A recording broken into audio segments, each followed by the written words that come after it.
여러분 안녕하십니까? 광주 MBC 뉴스데스크입니다. 광주 백운 고가도로 철거 공사가 사흘 뒤 시작됩니다. 철거가 시작되면 백운 교차로 주변의 차량 정체 시간이 지금보다 2배로 늘어납니다. 고가도로를 대체할 지하차도 공사와 도시철도 2호선 공사가 끝나는 2023년까지는 교통 대란이 불가피할 것으로 보입니다. 남궁욱 기자가 취재했습니다. 상습 정체 구간이자 하루 평균 14만 대의 차량이 다니는 광주 백운광장 도로입니다. 백운광장을 통과하려는 차량들이 길게 늘어서 있고 꼬리물기를 하는 탓에 일대 교통이 혼잡스러지기 일쑤입니다. 도시철도 2호선 공사까지 진행되고 있어 시민들에겐 악명 높은 정체 구간입니다. 항상 고가 위로 다녔었는데 이제 공사를 지하철 공사나 철도 공사를 하다 보니까 많이 막히는 것 같습니다. 4일부터 백운고가의 철거 공사가 시작되면 일대의 교통 정체는 더 심해질 것으로 예상됩니다. 백운고가 철거는 11월 말까지 단계별로 진행됩니다. 전체 386m 길이의 고가를 7등분해서 양 끝부터 철거가 시작되는데 이 과정에서 고가의 좌우 옆 한 차선씩은 통제됩니다. 고가 철거가 끝이 아닙니다. 연이어 지하차도 공사가 시작되는데 남광주 방면에서 농성광장 방면으로 연결되는 지하차도 공사는 도시철도 2호선 공사와 함께 2023년 말에 끝날 예정입니다. 4년 가까이 교통정체가 불가피해지자 광주시는 백운광장으로 유입되는 차량을 최소화하기 위한 대책을 내놨습니다. 주월교차로와 백운초교 사거리 등 5개 접근 방면 6개 지점에 좌회전 등을 허용해 우회 경로를 마련한 것이 핵심입니다. 추가 차로 확보를 3개소를 해서 하고 있고 전반적으로 도로 표지판 정리를 하고 있으며 그 다음에 신호체계 변경을 이렇게 하고 있는 중입니다. 한마디로 돌아가라는 건데 우회만으로는 교통정체를 해소하기는 어려울 것으로 보입니다. 광주시 자료에 따르면 백운교차로를 통과하는 차량 한 대당 정체 시간은 2분 38초에서 최대 4분 31초, 주월교차로는 51초에서 최대 2분까지 2배 이상 늘어난 것으로 예측됐습니다. 걱정 중인데 우회도로 지금 표시도 아직 정확히 표시가 안 됐더라고요. 그래서 좀 불편함 겪고 있을 것 같아요. 광주시는 공사가 본격적으로 시작되면 문제점을 파악해 추가 대책을 마련하겠다고 했지만 당분간 시민들의 불편은 피할 수 없어 보입니다. MBC 뉴스 남궁욱입니다. 백운 교차로 교통 대란을 피하는 방법은 다른 길로 돌아가는 겁니다. 그런데 이게 말처럼 쉽지 않습니다. 가장 효과적인 대안은 제2순환도로를 이용하는 건데요. 통행료 부담이 문제입니다. 이계상 기자가 취재했습니다. 당장 백운 고가 철거 공사가 시작되면 이 일대를 피하는 게 가장 좋은 방법입니다. 오는 11월 말까지 백운 광장은 말 그대로 교통 지옥이 되기 때문입니다. 동구와 남구 서구 주민들이 출퇴근 시간 낭비를 줄이기 위해서는 운행 거리가 늘어나더라도 제2순환도로를 이용하는 게 최적의 대안입니다. 운행거리는 좀 길어질 수 있지만 도심이 교통 혼잡을 피해서 갈 수 있기 때문에 총 운행 시간이나 비용 측면에서는 오히려 효과적일 것으로 예상이 됩니다. 공사 기간 동안 도심권 교통 혼잡을 피하기 위해서 제2순환도로를 이용하는 차량이 늘어날 것으로 예상됩니다. 문제는 꼬박꼬박 부담해야 하는 통행 요금입니다. 이 때문에 한시적으로나마 순환도로 요금소의 통행료를 낮추거나 면제하는 방안이 마련될 필요가 있습니다. 순환비를 없애주면 손님들한테 좀 돌아가더라도 더 빠르게 가니까 좀 이야기할 수도 있고. 운행 거리나 경로상 순환도로 이용이 불가능할 경우 우회도로를 활용하는 게 하나의 방안입니다. 광주시는 우회로 안내 자료를 제작해서 운전자들이 백운 광장을 거치지 않고 목적지를 갈 수 있는 방법을 안내하고 있습니다. 하지만 왕복 4차로 이하의 우회로는 불법 주정차 차량 때문에 운전자들이 자칫 낭패를 볼 수도 있습니다. 아무래도 우회도로를 만든다 그러면은 불법 주정차돼 있는 거 그런 거를 못하게끔 해놔야죠. 그래야지 차들도 원활하게 다닐 수 있겠고. 도심권 운전을 하는 시민 대다수가 차량용 내비게이션을 이용하는 상황에서 교통 전문가들은 내비게이션 운용 회사와 협의를 거쳐 공사 기간 동안 백운 광장 우회로를 먼저 안내하도록 하는 시스템 보완을 해야 한다고 조언하고 있습니다. MBC 뉴스 이계상입니다. 고 조비오 신부의 명예를 훼손한 혐의를 받고 있는 전두환의 재판이 오늘 속개됐습니다. 오늘 재판엔 전일빌딩의 헬기 사격 탄원을 감식했던 국과수 총기 전문가가 증인으로 출석했습니다.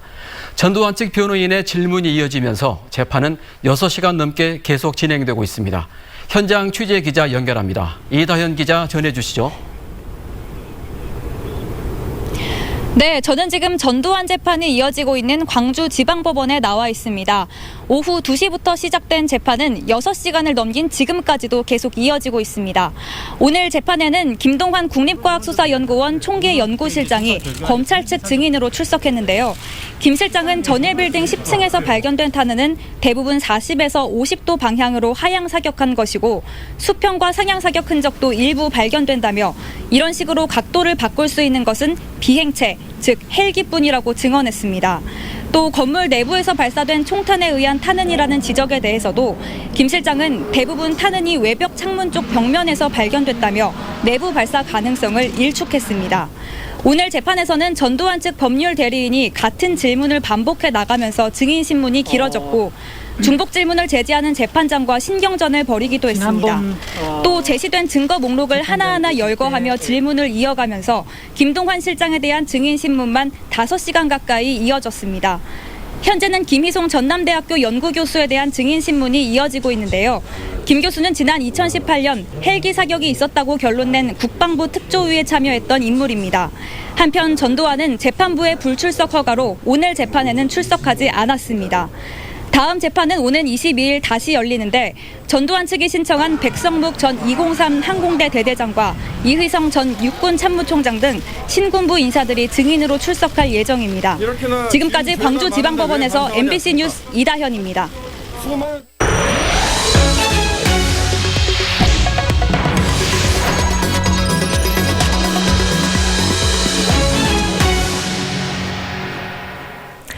전남대학교가 오늘부터 일부 이론 수업도 대면 강의를 시작했습니다. 대학이 정상화되는 건 반가운 소식이지만 학생들 사이에선 찬반이 갈립니다. 이재원 기자가 전해드립니다. 마스크를 눌러 쓴 학생들이 하나둘씩 건물 입구로 모여들고 발열 체크와 함께 신원 확인이 실시됩니다.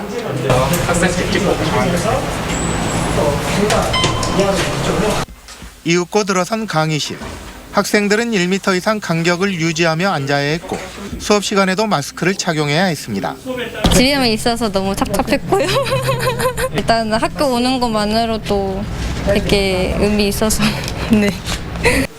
전남대학교에서 시작된 이론 과목의 대면 수업 강의는 모두 227개. 2,700여 개에 이르는 이론 과목 가운데 8%에 해당합니다. 개강이 연기된 지 석 달 만에 그것도 여름 방학을 앞둔 시점에 시작된 대면 수업에 대한 학생들의 반응은 엇갈립니다. 의욕도 없었고 좀 그렇게 했는데 이렇게 되니까 그래도 수업을 좀 집중할 수 있게 되고 충분히 이론 수업 같은 경우는 온라인으로 할 수 있는 부분인데 굳이 이론을 대면 수업으로 하는 이유가 전 모르겠어요. 대학 측은 장기화되고 있는 코로나19 상황에 적응하기 위해서는 일부지만 대면 수업이 필요하다는 입장입니다. 코로나19가 2학기까지 지속될 경우 1학기와 같은 혼란이 발생하지 않도록 대면 수업을 통한 점검이 필요하기 때문입니다. 그렇지만 출석하지 못한 학생들이 불이익을 받지 않도록 하고 혹시 모를 상황에 대비해 단계적인 코로나19 대응책도 시행하고 있습니다. 이런 수업을 실질적으로 진행해보면서 이 진행하는 것들에서 어떤 문제점이 있는지 그리고 사회적인 방역은 제대로 갖춰갈 수 있는지 이런 것들을 알아보는 겁니다. 일부 이론 과목의 대면 수업을 계기로 도서관과 박물관이 개방되는 등 학교는 서서히 정상화의 길로 가고 있습니다. MBC 뉴스 이재원입니다. 조선대가 타인의 유튜브 영상으로 비대면 강의를 대신한 시간 강사에 대해 총장 명의로 서면 경고했습니다. 조선대에 따르면 이 강사는 국내 유명 사이트에 탑재된 유튜브 영상을 그대로 올려 비대면 강의를 대체했고 이에 문제를 제기한 일부 수강생들에게 부적절한 댓글을 달아 논란이 됐습니다. 조선대는 총장 명의의 서면 경고와는 별도로 학과장에게 징계 수위 등을 결정하도록 했는데 해당 학과장은 관리 감독의 책임을 지고 최근 보직에서 사퇴했습니다. 경품 행사를 미끼로 물건을 파는 이른바 떴다방 영업이 다시 고개를 들고 있습니다. 주로 어르신들의 재난지원금을 노린 건데요. 소비자들의 피해도 문제지만 많은 사람들이 모이다 보니 코로나19가 퍼지지 않을까 걱정입니다. 김한수 기자가 취재했습니다. 떠들썩한 음악이 흘러나오는 목포의 한 건물 1층.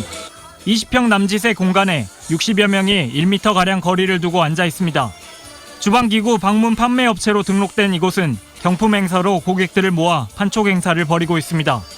업체 관계자는 방역 수칙을 준수하며 물건 강매는 없다고 말합니다. 80여 분, 100여 분 사이 정도. 거리가 좀 이렇게 조금 좁다고 지적을 받아서 지금 많이 더 넓힌 상태예요, 지금 저희가. 세미나가 끝나게 되면 바로 환기시키고 다시 또 방역을 하고. 생활 속 거리 두기로 전환되자 몇몇 업체에서는 방역 수칙을 지키지 않아 문제가 됐었는데요. 최근에는 재난지원금을 노리는 불공정 거래 행위에 대한 우려도 커지고 있습니다.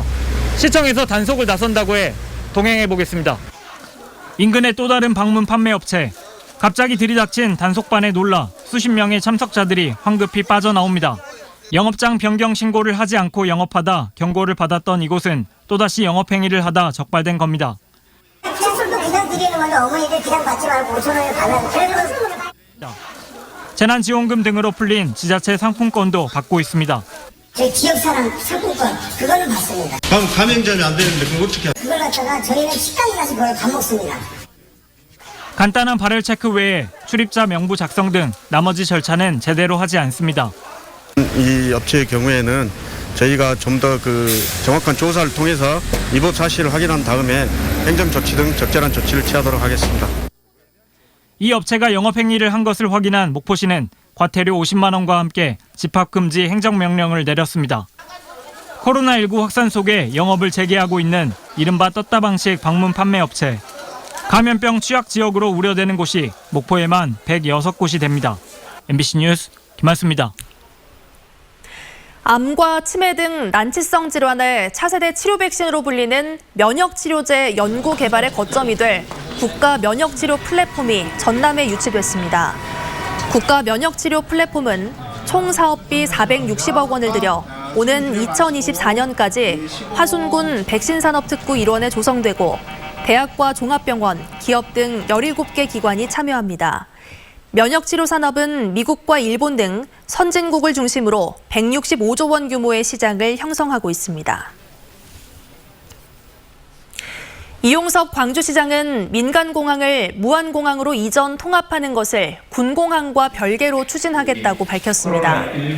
이용섭 시장은 광주 민간공항을 무안공항으로 이전하는 것은 시도민과의 약속이라면서 광주 군공항 이전 문제와 별개로 이전 통합하겠다고 밝혔습니다. 광주시와 전남도, 무안구는 2021년까지 광주 민간공항을 무안공항에 통합시키겠다고 합의한 바 있습니다.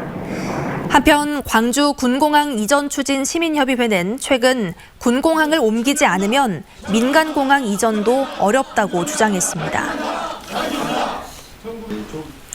광주시가 출산과 육아수당을 지금보다 늘려 지급하는 방안을 추진하고 있습니다. 광주시는 첫째 아이 출산 시 축하금 100만 원과 함께 육아수당 형태로 2년 동안 월 20만 원씩 모두 580만 원을 지급하고 둘째 아이는 630만 원, 셋째 아이부터는 680만 원을 지급하는 방안을 추진하고 있습니다. 광주시는 올해 초 광주의 합계 출산율이 0.87명으로 지난해 0.96명보다 크게 떨어지고 전국 평균보다도 낮은 현실을 감안했다며 조만간 실행 방안을 마련해 발표하기로 했습니다.